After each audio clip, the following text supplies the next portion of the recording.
In the last lecture, I derived this formula, the linear function of a random variable. Okay, and this formula I derived based on the assumption that a is positive. Okay, now let us consider the case where a is negative. Where a is negative. If a is negative, then what will happen? Your fy of y is equal to 1 by 1 by minus a times fx of y minus b by minus a. Now look at here, if this is minus, then your density function becomes negative. Density becomes negative, but we know that probability is a non-negative quantity, so the density cannot be negative. Okay, so density cannot be negative, that means so the formula cannot be true, so this I cannot use it, because it is giving negative values. So there is some problem. So where is the problem? So that we need to find out.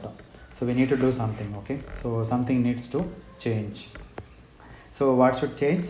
Where does this argument break down when a is negative? So what I do is I will rewrite the same procedure like your linear functions ax plus b, which is less than or equal to a certain number y. Okay, that is capital Y is less than or equal to small y. What is the first step? The first step is find the CDF of y. CDF of y. So probability of y is less than or equal to y. This I want to find out. What is the y value here? Y value is ax plus b. Ax plus b is less than or equal to small y, a certain number. So ax is less than or equal to y minus b. Therefore, x is less than or equal to y minus b by, see, this a is a negative number. When you divide by a negative number, then what happens? This inequality will be reversed. Okay, so the direction of inequality is going to change. So x is greater than or equal to y minus b by a. So this is the event same as this one. Okay, therefore probability of y is less than or equal to y. This is equal to probability of the same thing, x is greater than or equal to y minus b by a. Right, now what is this one? This is a CDF of y, the random variable y. So I can write capital F sub capital Y of small y, which is equal to, this one is instead of getting the cumulative, I would get a 1 minus cumulative. So this is going to be 1 minus cumulative CDF of the random variable x. So this is going to be 1 minus fx of the argument. What is the argument? Y minus b by a. This a is negative, of course, negative value, because we assume that a is negative. Okay, now to get the density function, I need to take the derivative. Okay, now take the derivatives. So the left hand side, it is going to be fy of y. The right hand side, 1 becomes 0 minus derivative of the whole function. So fx of y minus b by a, and differentiate the argument. If you differentiate the argument with respect to y, then it becomes 1 by a, where a is negative. So this negative and this negative both will get cancelled. So you can write 1 by a. So now this a is positive. So instead of writing positive here, let me put modulus value. Then fx of y minus b by a. Okay, so we are taking the negative of negative number, and that basically is equivalent to taking the absolute value of that number. So all that happens when we have a negative a is that we have to take the absolute value of the scaling factor instead of the factor itself. So whenever you have a negative value, then you put modulus a in front of the density function. So alright, so this general formula is quite useful for dealing with the linear functions of random variables. So whenever you want to take linear functions of random variable, then you can use this formula. This is quite useful, and this formula is valid for both positive a and negative a. You can use any one because you have taken the modulus here. And one nice application of it is to take the formula for a normal random variable.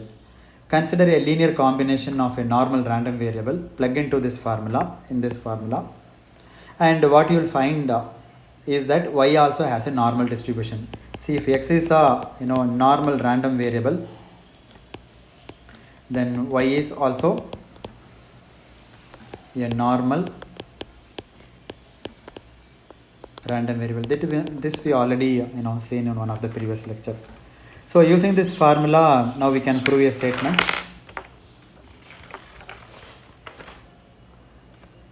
that a linear function of normal random variable is also linear. So using this formula, okay. So that's how you would prove it. Okay, let me take one simple example based on this.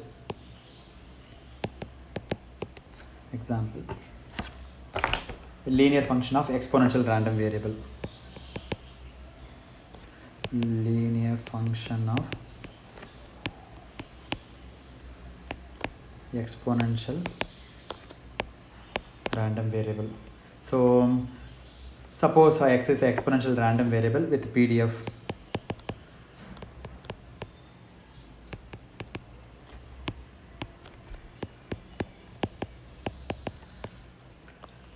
Lambda times e power minus lambda x if x is greater than or equal to 0 and 0 otherwise. This is the exponential random variable, okay, where lambda is a positive number,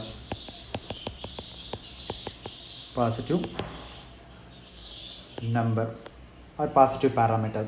Okay, now let me assume y equal to ax plus b. This is my transformation, linear transformation. Now how does your transformed random variables distribution look like? Fy of y, this we already know the formula, 1 over modulus of a times fx of y minus b by a. Replace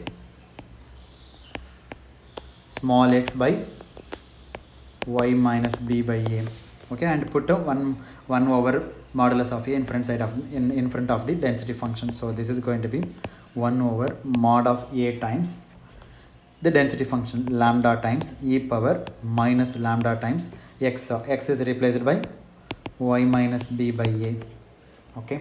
And now if you write properly, then fy of y is equal to